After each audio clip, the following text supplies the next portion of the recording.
Boa noite a todos. Legal, já estão acostumados aí com a casa nova? Bonito, bonito, não, muito legal. O dia que eu estive aqui, estava o Vandeco aqui bem loucão, chamando os cachorros.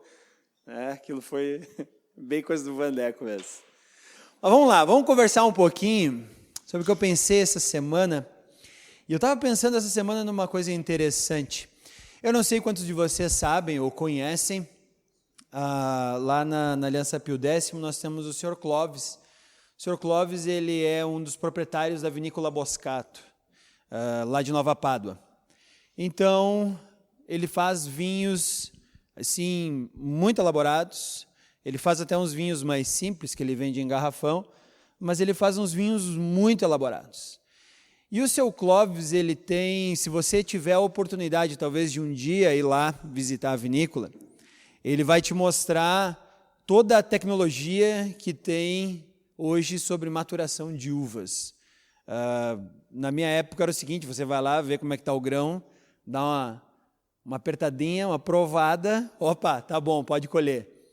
Hoje não, o seu Clóvis ele tem 94, se eu não me engano, são 94 padrões que ele precisa analisar no computador para saber o momento certo de colher a uva. Então, só para você ter uma ideia de como é o cuidado dele com as videiras e tudo mais. Para adentrar aos vinhedos, você tem que passar por um pé dilúvio, que é quando o carro passa por eles botam água e algum produto para você não contaminar o solo do parreiral quando você entra. Então, o carro passa por dentro daquela poça d'água e adentra, então, nos vinhedos, carro, trator, cavalo. Todo o vinhedo é cercado para que nenhum outro animal entre e leve para dentro algum tipo de organismo que a videira não conhece. Então, o cuidado é enorme. E ele tem 2 vinhedos principais, além dos outros que ele tem arrendado, ele tem 2 vinhedos que são dele próprio, enormes. E um deles, ano passado, teve um problema. Ele teve uma chuva de granizo com vento e ele não colheu nada daquele vinhedo todo. Nada. Então, é uma tristeza você chegar naquele vinhedo. Ele tem uma estação meteorológica dentro do vinhedo que regula automaticamente a irrigação, quanto a água vai, quanto não vai. Ele faz leituras frequentes do solo, dizendo o que precisa, o que não precisa. É uma coisa assim absurda. E ano passado ele não colheu absolutamente nada num vinhedo enorme. Não sei o tamanho do vinhedo, fui, visitei, mas não, até corri o perímetro a cavalo, assim, mas não sei quanto é. É grande, tá? É grande. Então, eu fico imaginando ele como produtor, como agricultor, aquele que cuidou, aquele que se preparou, aquele que esvaziou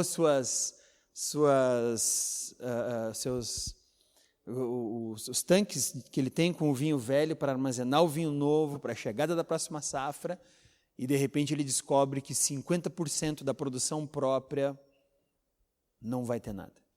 Vai ter um vinhedo que não vai produzir um grão de uva e vai precisar passar por um tratamento até que possa voltar a produzir na próxima safra. Foi uma frustração, óbvio, ele não se desesperou com isso. Ele disse, não, Deus sabe tudo mais, mas deve ser triste para um produtor perder toda uma safra. Agora, para um pouquinho, eu quero que você troque os elementos dessa minha história, que é verídica, e vamos olhar se o seu Clóvis for substituído por Deus e o vinhedo do seu Clóvis for substituído pela minha vida.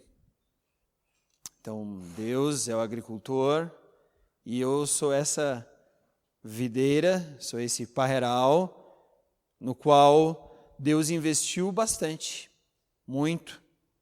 Nós acabamos de cantar aqui a todos nós, de graça a Deus, a vida na cruz ofereceu. Então não faltou investimento do agricultor. E quando ele chega no nosso parreiral, não tem uva. Puxa, é complicado isso, né? Quando ele vem para colher a safra, ele diz, agora, vamos lá, vai dar um vinho de primeira e não tem uva? O que houve ali? Seria muito triste para todos nós. Então eu quero que a gente, com essa história em mente, leiamos então no Evangelho de João, o capítulo 15, o famoso capítulo da videira. E nós vamos ler sim o que Jesus está falando ali, nós vamos olhar alguns aspectos. E aí, principalmente, o que eu quero focar, a gente pode usar a parábola da videira ou a ilustração da videira para diversas formas. Hoje eu quero que você olhe especificamente a dar frutos. O que é dar frutos? De acordo com o que Jesus está falando aqui em João, a forma como João relata essa passagem, quais são os frutos? Eu já ouvi gente dizer que fruto é um monte de coisa, mas se nós olharmos, nós vamos ver qual é o fruto realmente que nós podemos dar. Então a minha ideia hoje é pensar na ilustração da videira, mas nós sairmos daqui motivados para que a nossa vida seja plena de frutos. Muitos frutos. Abundante em frutos. Tá bom? Mas nós vamos construir o pensamento primeiro. Nós vamos ler a passagem da videira. João capítulo 15, do versículo 1 ao versículo 17. Eu sou a videira, meu pai é o lavrador. Sou a videira verdadeira, meu pai é o lavrador. Todo ramo que estando em mim não dá fruto, ele corta. Todo ramo que dá fruto, ele poda, para que produza ainda mais. Vocês já foram limpos pela mensagem que eu lhes dei. Permaneçam em mim e eu permanecerei em vocês. Pois assim como o ramo não pode produzir fruto, se não estiver na videira, vocês também não poderão produzir frutos, a menos que permaneçam em mim. Sim, eu sou a videira, vocês são os ramos. Quem permanece em mim e eu nele, produz muito fruto, pois sem mim, vocês não podem fazer coisa alguma. Quem não permanece em mim é jogado fora, como um ramo imprestável, e seca. Esses ramos são ajuntados no monte para serem queimados. Mas se vocês permanecerem em mim, e minhas palavras permanecerem em vocês, pedirão o que quiserem, e isso lhes será concedido. Quando vocês produzem muitos frutos, trazem grande glória ao meu Pai, e demonstram que são meus discípulos de verdade.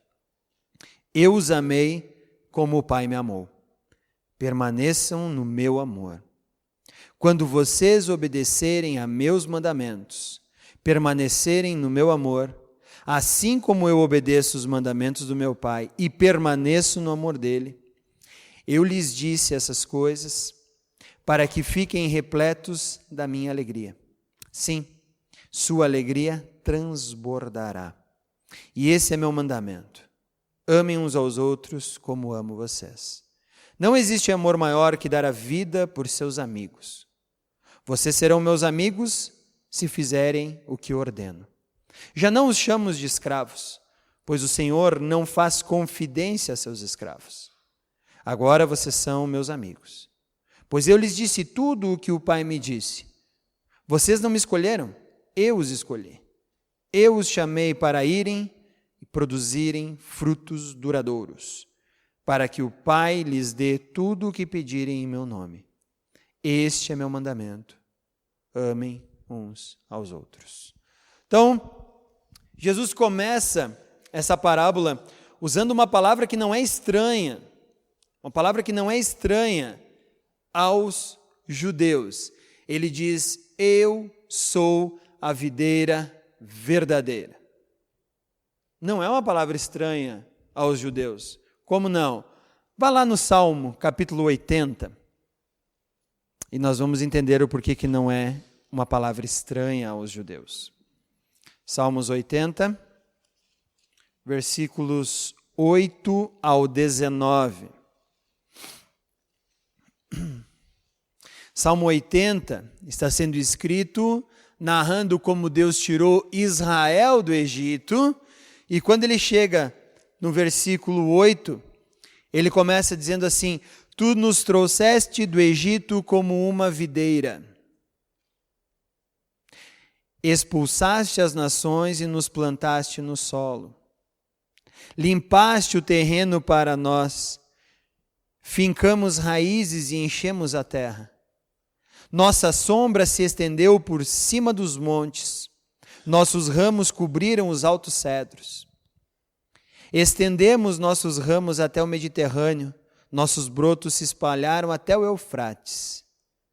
Mas agora, por que derrubaste nossos muros? Todos que passam roubam os nossos frutos. Os javaris da floresta devoram a videira. Animais selvagens se alimentam dela. Ó Deus dos exércitos, suplicamos que voltes. Olha dos céus e vê nossa aflição. Cuida dessa videira, que tu mesmo plantaste, o filho que criaste para ti.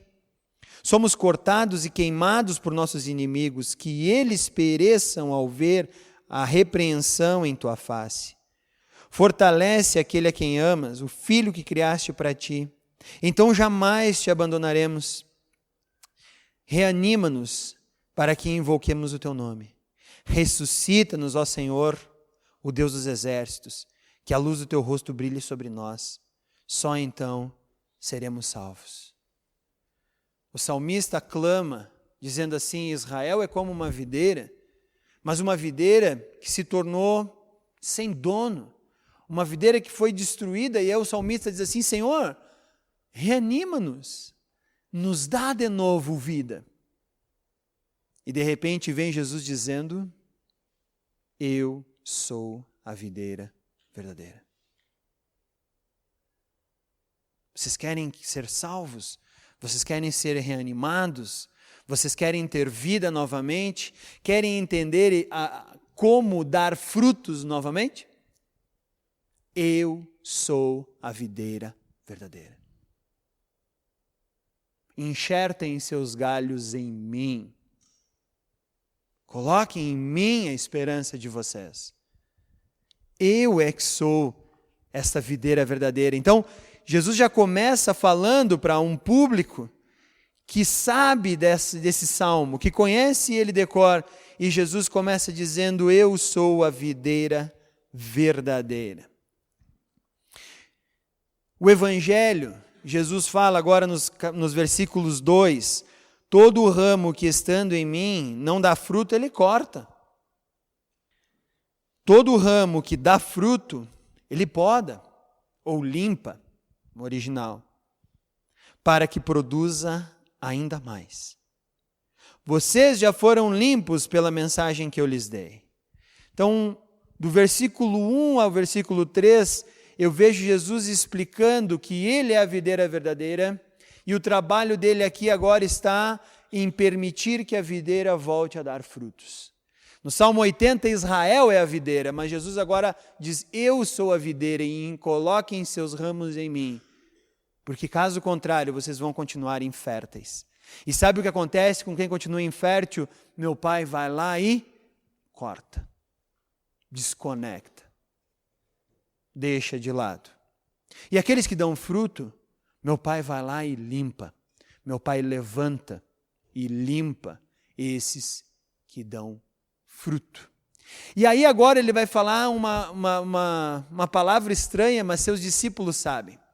Os capítulos 13, 14, 15, 16 de João é a conversa que Jesus teve com seus discípulos no cenáculo. Se nós lemos só Mateus, Marcos e Lucas, parece que Jesus sentou, comeu com seus discípulos e já saiu para o Monte das Oliveiras. Quando nós lemos o Evangelho de João, nós vemos que a conversa de Jesus com seus discípulos foi extensa. Quando Jesus fala: vocês já estão limpos, fica a pergunta: ok, como assim? Como nos limpamos? Quem disse isso? Ora, se você voltar ao capítulo 13, você vai descobrir que é o capítulo em que Jesus lava os pés dos discípulos. Quando Jesus está lavando os pés dos discípulos, chega Pedro e diz: a mim tu não vai lavar os pés. Aí Jesus bota a mão na cabeça: onde é que eu arrumei esses loucos? Deve ter sido a pergunta dele. Aí ele diz: Pedro, se eu não lavar teus pés, não tem jeito, não vai lá. Não, então peraí, lava tudo. Aí Jesus diz: Pedro, tu já estás limpo. Então, olha o que Jesus está dizendo aqui. Eu sou a videira verdadeira, vocês agora precisam dar frutos. Todo ramo que não dá fruto, meu Pai corta. Todo ramo que dá fruto, meu Pai limpa. Vocês já estão limpos pela palavra que eu lhes dei. Então, a palavra de Jesus é essa poda. Quando nós ouvimos a palavra de Jesus, nós agora vamos abandonando tudo aquilo que é inútil em nossa vida, pelo menos assim deveria ser. A isso nós chamamos de limpeza ou conversão. Tudo aquilo que não aponta para Jesus, tudo aquilo que tira a vitalidade da minha vida com Jesus, precisa agora ser podado, retirado, revisto na minha vida. Por isso que quando nós convergimos, quando nós nos convertemos a Jesus, nós apontamos nossa vida a Ele e abandonamos tudo aquilo que afasta a nossa vida dele. É isso que Jesus diz, vocês já estão limpos, porque vocês apontaram a vida de vocês para mim. Eu pedi que vocês abandonassem o que vocês tinham e me seguissem. Lembra de João, Tiago, Pedro pescando? Me sigam. Lembra de Mateus na coletoria lá dos impostos? Jesus olha para ele e diz, me segue. Vocês já abandonaram. Vocês já limparam suas vidas. Então, todos aqueles que olham para Jesus, de certa forma, precisam podar suas vidas. Precisa algumas coisas ser abandonadas em nome de Cristo. Algumas práticas, alguns pensamentos, alguns valores, tudo isso precisa ser abandonado. Vocês já estão limpos. Ok, ótimo, que bom. Qual é o propósito então de nós estarmos limpos? Versículos 4, 5 e 6. Permaneçam em mim, eu permanecerei em vocês.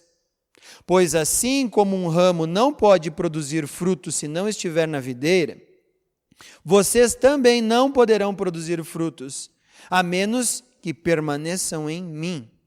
Sim, eu sou a videira, vocês são os ramos.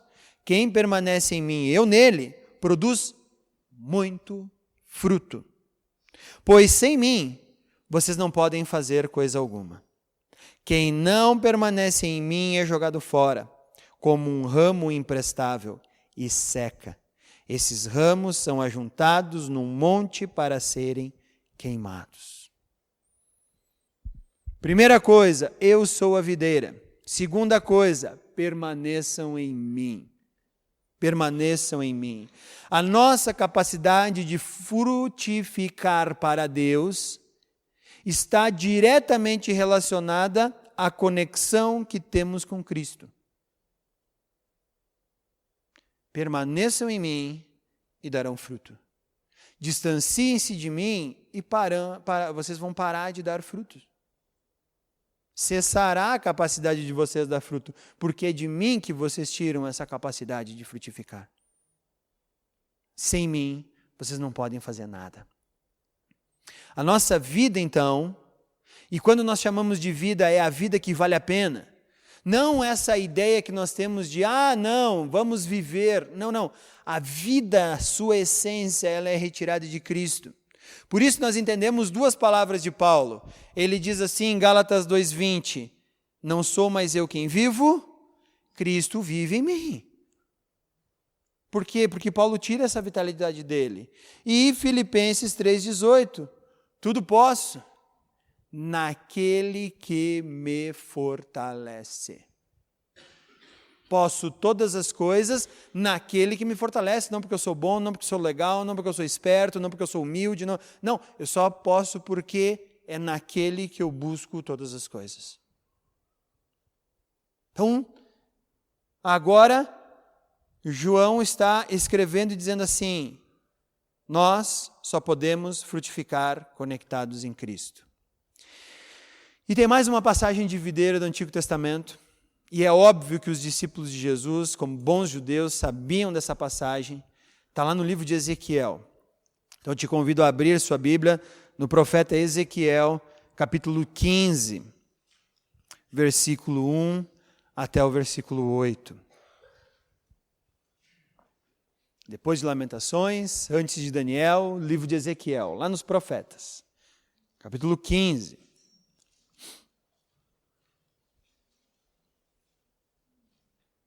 Então o profeta Ezequiel aqui está falando e ele diz assim: recebi esta mensagem do Senhor, filho do homem.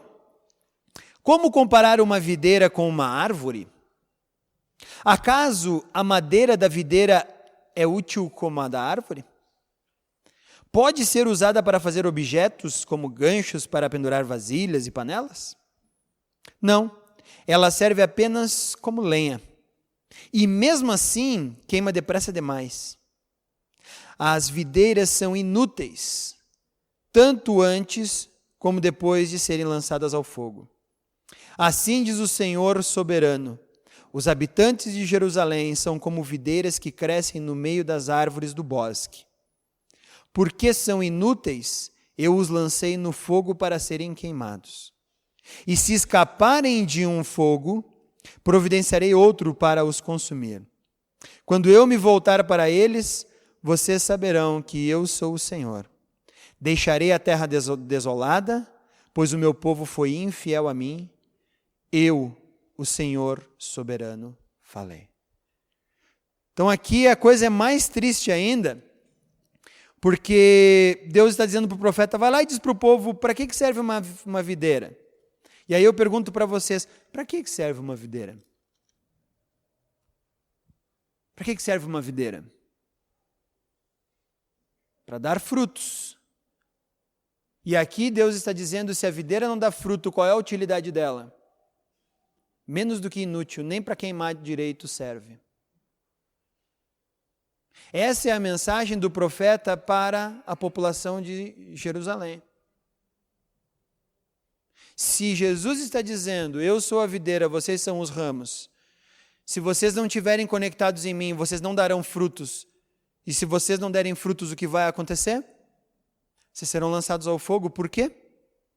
Porque vocês acabam sendo inúteis, sem frutos. Dura essa palavra. Dura essa palavra. Puxa, então peraí, um cristão aqui na terra que não dá frutos a Deus, ele é como uma videira que não dá fruto.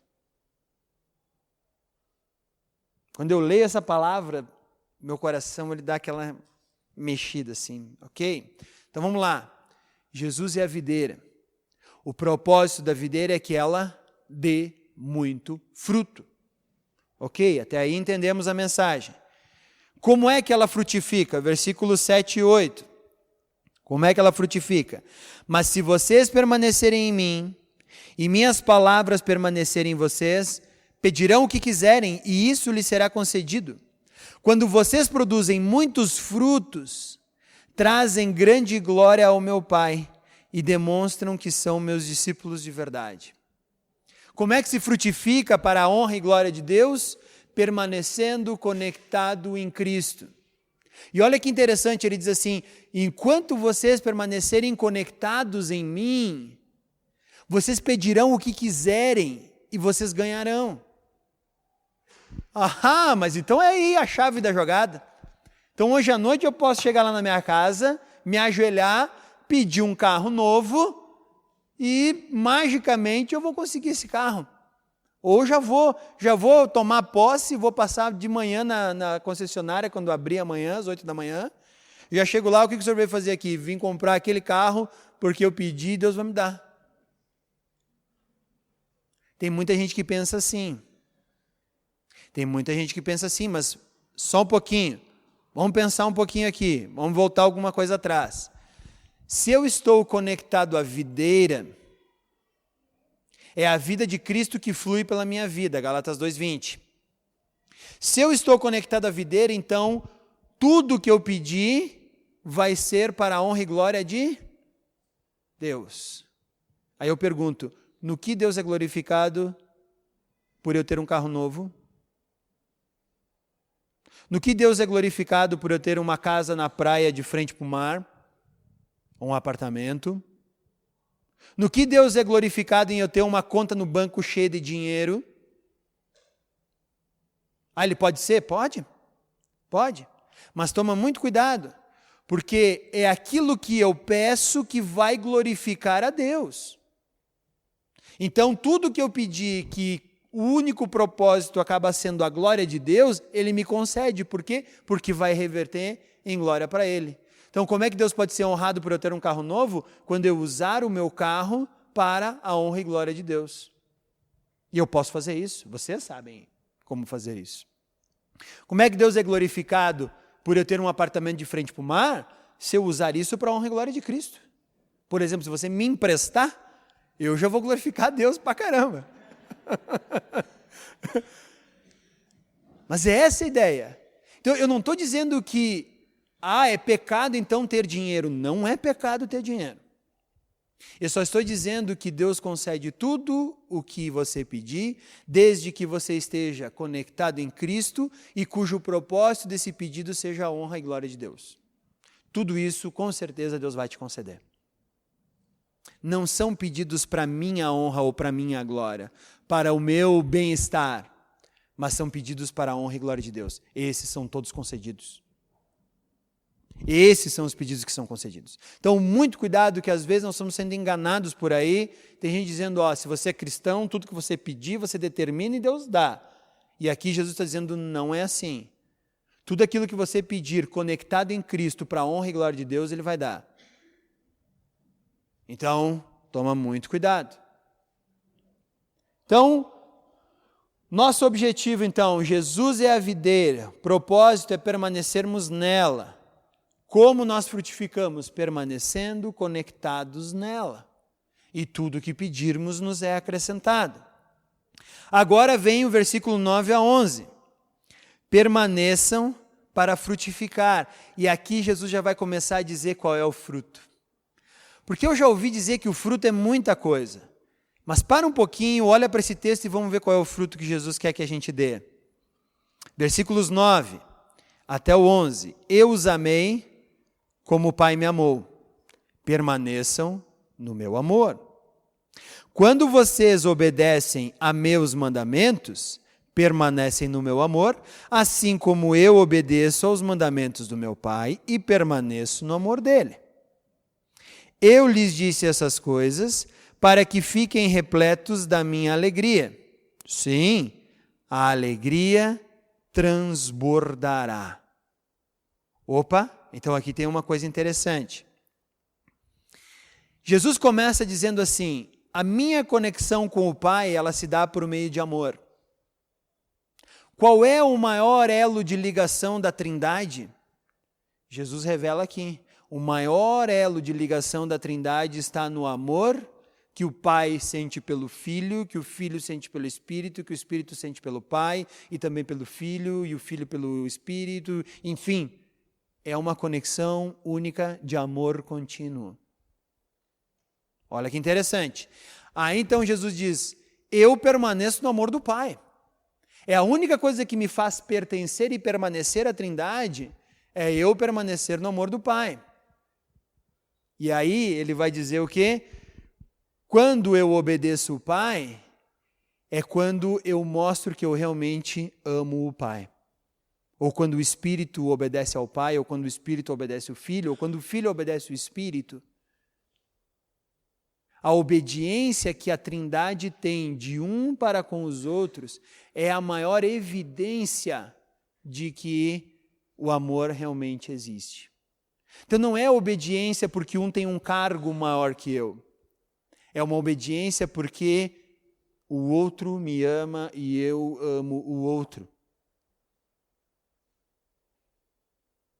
Então, quando você está para ir para aquele jogo de futebol, aquele passeio de bicicleta, aquela pescaria, e aí teus amigos já combinaram tudo e está tudo certo, e você está mesmo com vontade de ir naquilo. E a tua esposa diz assim, puxa, eu, se fosse você, não iria. Ou eu gostaria de ficar com você nesse dia, nesse final de semana, nesse feriado, enfim, alguma coisa assim. E aí você declina por amor, não por obediência. Mas quando você vai falar para os teus amigos, eles vão zoar da tua cara. Ah, quem manda em casa é a patroa, então. Então ela já botou canga. Eles não conseguem entender que é por amor que você está obedecendo. E você ama muito mais ela do que os teus amigos. Pelo menos eu espero. Você ama muito mais ela do que a bicicleta, do que o futebol, do que a pescaria. E isso não faz você desgostar dessas coisas, mas é que comparado ao tamanho do amor, sai perdendo logo. Então, quando nós obedecemos a quem amamos, não é porque esse a quem nós amamos botou uma canga na gente e agora comanda como se fosse um chefe. Mas é porque há uma relação de amor que eu quero preservar. E o melhor, quando eu preservo, eu tenho benefícios. Eu tenho benefícios. Eu ganho assim uns 3 milhões de pontos quando eu digo para minha esposa, tá bom, porque tu está me pedindo, eu não vou andar de bike. E eu perco uns 8 milhões de pontos se eu faço o contrário. Aí eu já estou chegando em casa e estou pensando assim, como é que vai estar o tigre, será? Né? Já chega largando os bifes para dentro, né? Ó, vai comendo aí, tigre, né? Até trouxe umas flores por onde passei com a minha bicicleta, querida, para ti. Vai pegar essas flores e vai voltar lá para a tua bicicleta. Então, é isso. A obediência que o filho tem para o pai é por causa do amor que ele tem pelo pai. Então, o sacrifício de Cristo foi todo ele operado por amor. O plano de Deus da salvação foi todo ele arquitetado por amor. O amor que a Trindade tem uns pelos outros e o Pai diz, filho, eu preciso que você morra na cruz. E o filho pode ter dito assim, pai, é um pedido duro esse que você me faz, mas por amor a ti, eu obedeço. Mas não só entre eles, mas pelo amor que essa Trindade tem pelos seus filhos perdidos e desgarrados, que somos nós. E aí, Cristo sabe que o amor do Pai para nós é extremamente enorme e grande, e que o amor que Ele tem por nós também é. Então o amor leva o filho à obediência. Jesus não foi obrigado a estar naquela cruz. Já parou para pensar nisso? Não foi por obrigação. Não foi como aquele filho que a mãe pede, seca a louça, ele vai lá e seca com aquela cara mais emburrada do mundo. E se a mãe soubesse que ele teria feito de tão má vontade, a mãe deve ter dito assim, eu devia ter feito isso. Para não me incomodar. Primeiro, meia hora de ladainha, dizendo tudo eu, porque só eu, porque lava a louça, porque todo mundo comeu, porque blá, blá, blá, blá, blá, blá, blá, blá. Aí lava a louça emburrado. Aí terminou de lavar a louça, senta emburrado. Aí a mãe deve pensar assim, puxa, se eu tivesse lavado, teria me poupado um monte de incomodação. E não foi assim que Jesus foi para a cruz. Foi por amor. Então o que Jesus está dizendo, presta atenção, olha só, eu amei como o Pai me amou, permaneçam no meu amor. Quando vocês obedecem meus mandamentos, permanecem no meu amor. Assim como eu obedeço aos mandamentos do meu Pai e permaneço no amor dele. Eu lhes disse essas coisas para que fiquem repletos da minha alegria. Sim, a alegria de vocês transbordará. Quando nós obedecemos por amor, o resultado é alegria. Porque todo esse ambiente de amor acaba se alegrando. Então, na próxima vez, pare e pensa quando a tua esposa pedir, pensa na alegria que vai vir depois. Pronto, já não precisa mais dizer nada para te convencer a abandonar e ficar, a ter um tempo com ela. Por amor, não por obediência, porque ela é tua chefe. Eu os amei assim como eu obedeci. Então há amor entre a Trindade e é o maior vínculo entre ela. O amor se manifesta por meio da obediência. Sim, quando você obedece, você mostra que você ama. Amar é permanecer em obediência e não em rebeldia. Dizer não é rebelar-se. é quebrar o vínculo do amor. O amor dos discípulos por Cristo vai ser evidente quando eles obedecerem a Cristo. Então, teu amor por Cristo não é evidenciado pelas tuas horas de oração, pelo tempo que você passa lendo a Bíblia, o teu tempo que você gasta, sei lá, fazendo qualquer coisa. O teu amor é demonstrado por Cristo quando você obedece aquilo que Ele pediu. Aí você mostra que você tem amor por Ele. Então Ele já está preparando a gente para obedecer. Qual é esse fruto que Ele tanto quer que a gente escute? A obediência é o elo de permanência no amor. Agora, Ele vai falar qual é o fruto. Versículos 12 a 14. Este é meu mandamento. Amem uns aos outros como eu amo vocês. Não existe amor maior do que dar a vida por seus amigos. Vocês serão meus amigos se fizerem o que eu ordeno. Qual é o fruto? Eu já ouvi um monte de gente pregando em João 15, dizendo que o fruto é a oração, leitura bíblica, quando eu tenho piedade, Jesus disse aí qual é o fruto. Amem uns aos outros. Obedeçam a esse mandamento e vocês me mostram que vocês me amam. Não, Jesus, mas eu te amo. Hoje nós, vindo para cá, o movimento que tinha contrário de Farroupilha a Caxias era enorme. Por quê? Porque hoje foi o último dia do feriado de Caravaggio. E sempre que eu lembro de Caravaggio, eu lembro de um monte de gente andando na rua, fazendo 20, 21, sei lá eu quantos quilômetros a pé, de Caxias até Farroupilha, para chegar lá no santuário de Caravaggio. Achando que lá de cima Deus vai aplaudir o fato de eles estarem andando. Eu já fui, não sei quantos de vocês sabem, mas eu sou de raiz católica.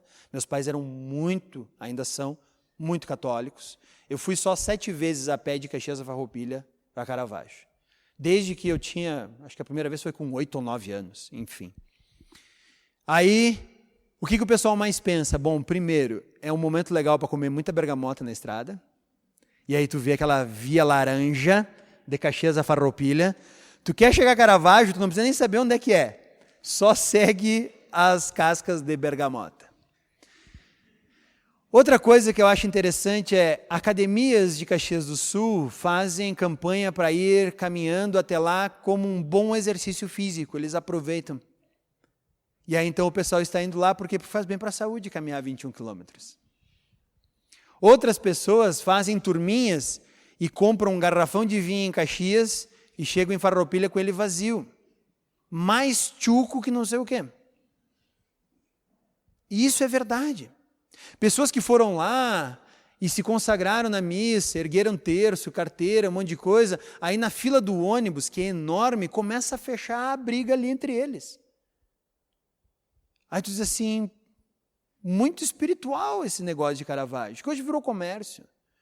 É os jipeiros, são os cavaleiros, são os caminhoneiros, não, acho que caminhoneiro não tem, mas enfim, é os ciclistas, vai todo mundo para Caravaggio. Primeiro, o do cavalo é brincadeira, velho. O cavalo que paga a penitência pro cara. Eu só vou em cima, o cavalo é que anda, né? Então já não vale. Se você não vai a cavalo, eu já vou dizer, ó, não vale, ela não vai aceitar. Ela vai abençoar o cavalo. Porque bom, você não fez nada, ficou ali em cima do cavalo. Mas a ideia, Deus não se impressiona com atos de loucura a esse ponto.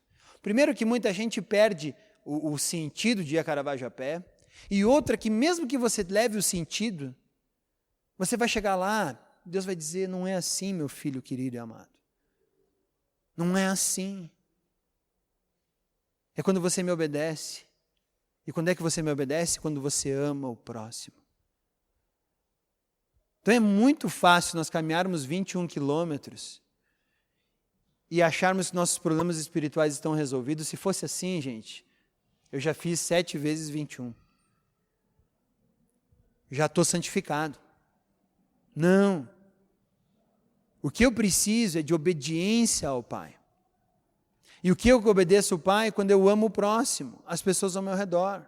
E não adianta eu fazer um monte, porque hoje tem evangélicos que querem impressionar Deus. Não, eu orei 3 horas. Eu subi o morro para orar às 4 da manhã com geada. Eu li a Bíblia inteira em 1 mês. Deus não vai te aplaudir lá do céu por isso. Deus vai te aplaudir quando você obedecer. Deus vai dizer, é isso que eu quero. Agora estou vendo que você me ama. Agora eu acho que estamos falando a mesma língua. Quando nós obedecemos é que realmente mostramos que amamos. E aí Jesus diz, vocês permanecerão no meu amor quando amarem uns aos outros. Agora olha, no versículo 15 é melhor ainda. Ele diz assim, já não os chamo de escravos, pois o Senhor não faz confidência a seus escravos. Agora vocês são meus amigos, pois eu lhes disse tudo o que o Pai me disse. Escravo obedece sem saber a motivação e sem saber a ordem. Ele só precisa saber que eu tenho que fazer aquilo. Escravo seria mais ou menos hoje como um funcionário, onde o chefe diz, cara, tu vai ligar, sei lá para o nosso escritório na China. Faz uma ligação e passa. Quando chegar lá, passa para mim a ligação. Eu não preciso pedir, mas por quê, chefe? Por que tu quer ligar para a China? Não, vamos conversar eu e tu aqui, é tão melhor, é tão mais divertido. Ele vai dizer, eu mandei você ligar para a China. Não interessa por que eu mandei você ligar para a China. Você está aí sendo pago para ligar para a China. Escravo não sabe o porquê seu chefe está fazendo isso. Mas agora Jesus está dizendo, vocês não são escravos. Vou dizer por que estou fazendo isso. Estou fazendo isso porque meu Pai ama vocês. E é para isso que eu vou entregar a minha vida. Quando Jesus revelou o seu plano aos seus discípulos, eles agora deixaram de ser escravos e passaram a ser seus amigos. Nós sabemos a intenção do nosso Deus. Nós sabemos por que Cristo morreu na cruz. Nós sabemos por que devemos levar a nossa vida até os pés dessa cruz. Religião é fé de escravo. Se você perguntar para todas as pessoas que você encontrar, indo de Caxias a Caravaggio a pé, por que você está fazendo isso? Ela vai dizer, não, porque eu quero uma graça, porque eu quero agradecer, porque eu quero... Tá, ok, mas por que é fazendo assim que você agrada a Nossa Senhora de Caravaggio? Você desarma a pessoa. Ela não sabe por quê. Porque disseram que tem que ser, porque os pais faziam, porque incentivam a fazer, porque ela acha que é assim. Por isso ela faz. Religião é fé de escravo. Religião é aquele negócio que você vai para fazer alguma coisa e não sabe por quê. E tem muita igreja evangélica por aí com fé de escravo. Fé de escravo é aquela assim, tem que fazer isso. Por que tem que fazer isso? Não pergunta, faz, é assim que tu se abençoa. Então tá. Então me dá dinheiro, pega essa rosa, se lava com esse sabonete, sei lá, encosta nesse manto. Tem um monte de coisa. Isso aí é fé de escravos. E não sabem por quê.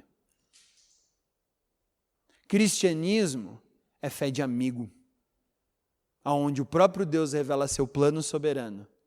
E nós amamos esse plano soberano e amamos o nosso Deus. E aí passamos então a viver uma vida de plena alegria e livres. Isso é cristianismo. Já não chamo vocês de escravos. Vocês são meus amigos ou meus filhos.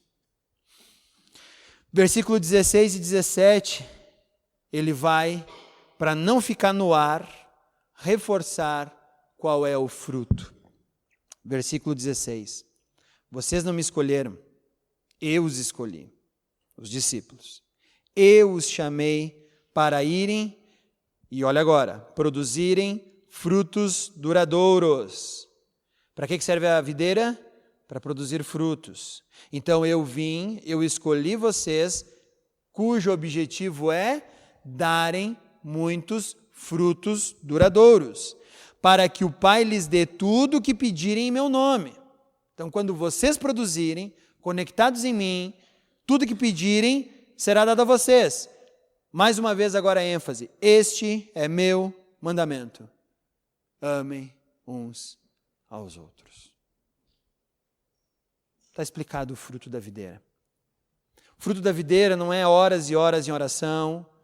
O fruto da videira é que Deus nos escolheu para darmos frutos duradouros, produzidos de nossa conexão com Cristo, frutos cujos pedidos ao Pai são atendidos, de obediência ao mandamento dele que é: amem uns aos outros.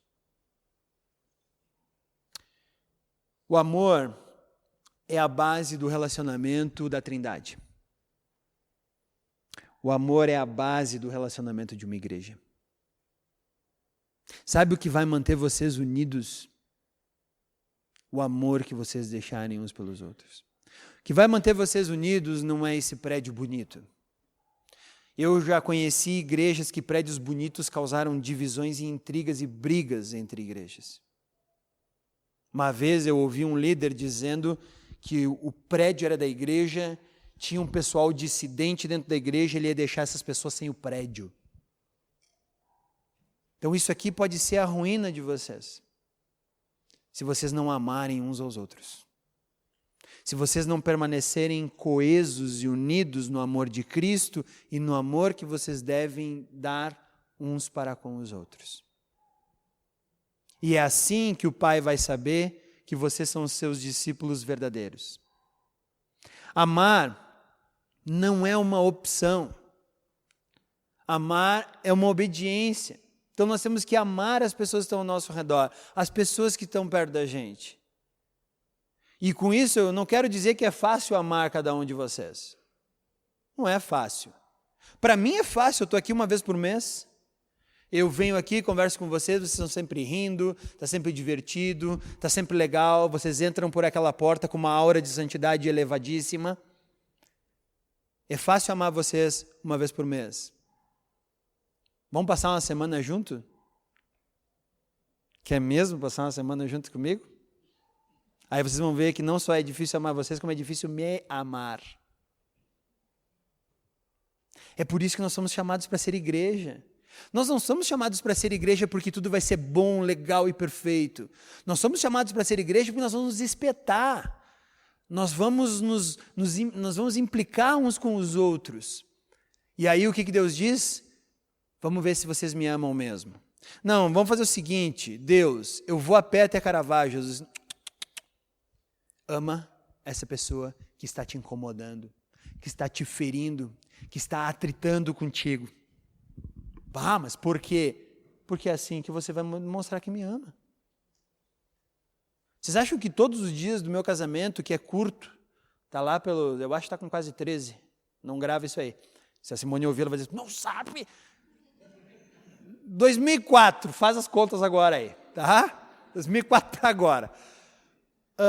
Vocês acham que todos os dias foram bons, foram felizes, foram legais? Não. Porque se fossem todos eles felizes, legais, bonitos, nossa, seria muito fácil amar. Mas não são. Muitos dias o meu amor pela minha esposa é por obediência. E muitos dela para comigo também são obediência. Muitos dos meus dias no Pio 10º é amar por obediência. E vice-versa, o Pio 10º também me ama por obediência muitos dias. Essa é a questão. Então amar não é opção, amar é obedecer. E é ali que nós vamos mostrar o quanto Cristo está realmente presente em nosso coração. Por isso que Deus nos coloca numa igreja. E Ele quebra, hoje em dia é muito fácil viver a opção do cristão desigrejado, que está na moda. O cristão sem igreja, ele vive uma vida... E ele se diz cristão, ele lê a Bíblia, eu não vou discutir se ele é ou não cristão, não estou aqui para classificar isso. Mas é claro que é uma opção muito mais fácil eu viver um cristianismo afastado das outras pessoas. Eu seria o mais belo cristão do mundo se eu estivesse cercado por livros teológicos, pela Bíblia, com uma porta que tivesse um vão assim por baixo dela, para quê? Para passar a pizza 3 vezes ao dia, por baixo da porta. E eu comia minha pizza, ficaria feliz montando os meus planos teológicos e me achando super cristão. Mas Deus diz, não é assim. Aonde estiverem 2 ou 3 reunidos em meu nome, ali estarei no meio deles. Jesus quebra essa questão de achar que eu posso ser cristão único, individual, só eu. Mas peraí, Jesus, mas se eu tiver que discutir com outra pessoa, eu estava discutindo com o Rafa hoje aqui, Paulo ou não é Paulo que fala em Romanos 7? Já começou a intriga aí. 2 aqui já discutindo a Bíblia já dá briga.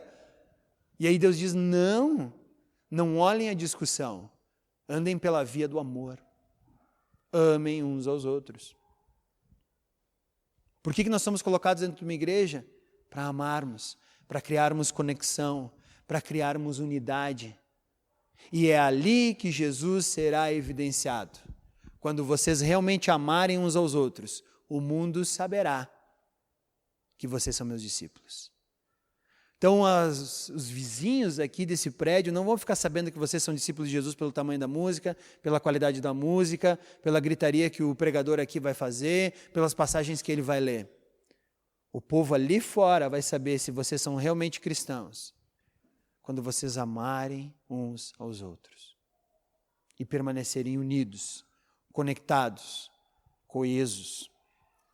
O verdadeiro amor, então, é entregar e não receber. Por que eu achei interessante? Eu amei como o Pai amou. Eu os amei como o Pai me amou. Como é que o Pai amou? João 3,16. Porque Deus amou o mundo que deu. Deus tanto amou que deu. Nós, seres humanos, somos egoístas. A gente acha assim, tu tanto me ama, então me dá. E aí Jesus diz, não é assim. Quem ama, entrega. Entrega a sua vida para a pessoa que ama. Nós amamos a Deus, então entregamos nossa vida para Ele. Em amor ao próximo. A ponto de estarmos dispostos a morrer pelas pessoas que estão ao nosso redor aqui. É esse o amor que você tem? Então, amor, a essência do amor não é receber, a essência do amor é dar, é entregar. O padrão do amor é o de Cristo. Porque talvez a gente pense, não, mas é que, não, eu amo menos, eu posso entregar um amor menor. E Jesus diz, não, como eu amei, amem vocês uns aos outros. Então é um padrão altíssimo. Eu fiz uma definição então de amor baseado nisso. Para mim, amor é uma afeição interna, manifesta por ações. Então, eu sinto por dentro, mas ele se evidencia por ações, cujo objetivo único é causar o bem do outro. Quer me dizer como é que está a tua fé? É só ver o quanto ela se encaixa aqui. Uma afeição interna manifesta em ações cujo objetivo é causar o bem do outro, não o teu bem. O bem do outro. O amor é fruto da ação do Espírito Santo, graças a Deus, por isso nós precisamos estar conectados em Cristo. Um coração que tem que ser todos os dias, constantemente transformado. Por que é que eu tento me manter fiel à minha esposa? Porque eu quero entregar para ela um marido digno. Porque eu quero que ela me reconheça como um marido digno para ela. Puxa, que legal, então é isso. Por que que eu levo uma vida de honestidade? Me entregaram um troco errado, eu devolvo, declaro todos os meus impostos, tento obedecer todas as leis de trânsito. Por quê? Porque eu quero mostrar para as pessoas ao redor que eu as amo e que eu as respeito. E se eu fico com o troco de alguém, se eu sonego o dinheiro de alguém, ou se eu não respeito um sinal vermelho, uma faixa de pedestre, uma velocidade máxima permitida, eu estou mostrando para todas as pessoas ao meu redor que eu não as amo. Quando eu não mantenho a minha fidelidade com a minha esposa, eu estou mostrando para ela que eu não a amo. Quando eu não mantenho a integridade do meu namoro, eu estou dizendo para minha namorada ou para o namorado, ela fala para o namorado que não a ama ou não o ama. Por isso que nossas atitudes como cristãos devem ser irrepreensíveis, porque quando eu for irrepreensível na frente das pessoas, elas vão entender que eu as amo. Isso não quer dizer que eu falho, porque eu tenho que voltar, volta e meia, e reconhecer os meus erros. E pedir perdão. E o outro, por me amar, vai me perdoar por isso. Então nós não somos certinhos porque a gente acha que ser certinho é ser bom. Nós somos certinhos porque isso é demonstrar amor. Amor ao próximo, amor às pessoas ao nosso redor. E isso nos conecta, isso nos deixa muito próximos uns dos outros. Amar é uma forte evidência de termos vida eterna. Abra lá em 1 João, capítulo 3, versículo 14, com isso nós encerramos. Algumas pessoas ficam tentando, como é que a pessoa é salva? Como é que eu sei que ela é salva? Se ela não é salva, ela aceita Jesus, ou ela fala para Jesus, ela tem que se batizar, ela tem que fazer uma declaração de um credo. Olha que interessante. 1 João, capítulo 3, versículo 14. Se amamos nossos irmãos, significa que passamos da morte para a vida. Mas quem não ama, continua morto. Quer saber se alguém realmente é convertido? Se alguém realmente é cristão? Se alguém entregou sua vida a Jesus? É só olhar o amor que ela tem pelo próximo. Isso mostra se ela é cristã ou não.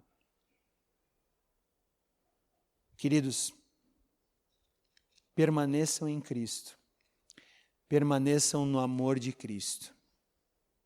Tudo o que vai tornar vocês, a Aliança Bíblica de Bento Gonçalves, uma única igreja, é o amor que vocês demonstrarem uns pelos outros. Isso não quer dizer que todo mundo vai ser queridinho, não. Não, sempre tem os chatos, os complicados, os difíceis. Por quê? Porque sempre tem eu lá. E eu sou tudo isso. O que eu digo para vocês é: amem uns aos outros.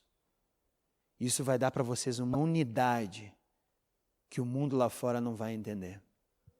Isso vai mostrar que vocês realmente amam o Deus que vocês professam aqui dentro.